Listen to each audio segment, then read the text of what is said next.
Bisa kita lakukan USG yang lebih detail untuk menilai struktur anatomi organ janin. Apabila terjadi kelainan, sudah bisa terdeteksi sejak usia kehamilan trimester pertama.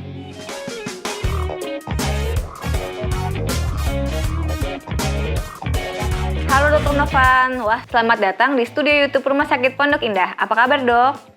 Alhamdulillah baik, kabar baik. Terima kasih sudah diundang main-main ke studio YouTube Rumah Sakit Pondok Indah. Nah hari ini kita mau tanya ke dokter mengenai spina bifida. Tapi sebelumnya kenalan dulu ya dok. Halo viewers, saya Dr. Novan Satya Pamungkas, spesialis obstetri dan ginekologi, subspesialis kedokteran feto-maternal. Saya menyelesaikan studi saya dokter umum, dokter spesialis, dan kemudian subspesialis di Universitas Indonesia.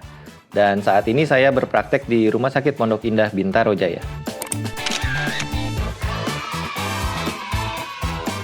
Pertanyaan pertama. Dok, kemarin saya baca di berita mengenai spina bifida. Sebenarnya apa itu? Spina bifida adalah salah satu contoh kelainan kongenital. Kelainan kongenital adalah kelainan yang sudah terjadi pada janin sejak ia masih berada di dalam kandungan ibunya. Jadi pada spina bifida, pada usia kehamilan 3-4 minggu sudah mulai terjadi pembentukan serabut saraf janin. Namun pada janin dengan spina bifida, penutupan selubung saraf yang seharusnya sudah terjadi sempurna pada usia kehamilan 28 minggu, hal ini tidak terjadi, sehingga mengakibatkan selubung saraf janin itu terbuka. Spina bifida sendiri dibagi menjadi berbagai tipe. Yang paling ringan adalah tipe yang disebut dengan okulta. Itu hanya terjadi pembukaan pada tulang belakang janin, namun tidak terjadi penonjolan dari serabut saraf janinnya itu sendiri. Kemudian yang selanjutnya ada yang disebut dengan myelocele, ada juga myelomeningocele. Pada myelocele, maka yang terjadi hanya penonjolan dari selaput selubung sarafnya saja. Sedangkan pada myelomeningocele, selain terjadi penonjolan dari selubung sarafnya, selaput selubung sarafnya, juga terjadi penonjolan dari inti sel sarafnya.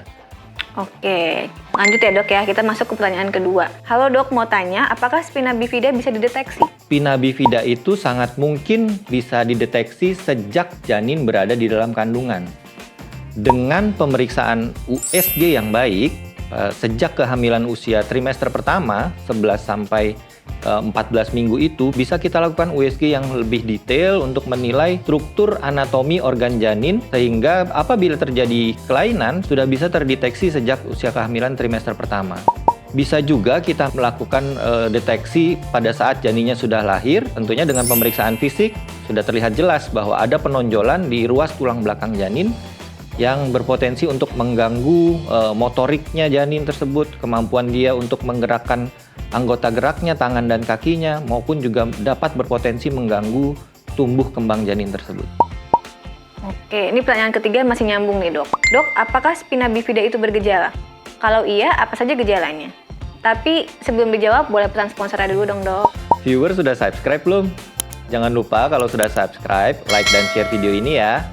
Gejala dari spina bifida, kalau yang okulta yang tadi sudah saya katakan, dia biasanya gejalanya pun hanya ringan atau tidak bergejala sama sekali. Biasanya ada tonjolan rambut di tulang belakang, di bagian tulang belakang. Sedangkan kalau yang tipe myelocele maupun myelomeningocele, biasanya gejala yang dirasakan akan menjadi lebih berat. Janin setelah dilahirkan bisa mengalami kejang berulang, bisa mengalami perubahan bentuk struktur tubuh, struktur anatominya menjadi tidak normal, dan bisa juga gangguan dalam kemampuan menggerakkan anggota geraknya, baik tangan maupun kaki. Oke, nah kita masuk ke pertanyaan keempat nih dok. Dok, bagaimana pengobatan atau penanganan anak dengan spina bifida? Sebaiknya kita tahu dulu kelainannya sejak janin berada di dalam kandungan. Lalu yang kedua, kita harus bisa menentukan ini tipe kelainan yang mana, apakah okulta, ataukah myelocele, ataupun myelomeningocele.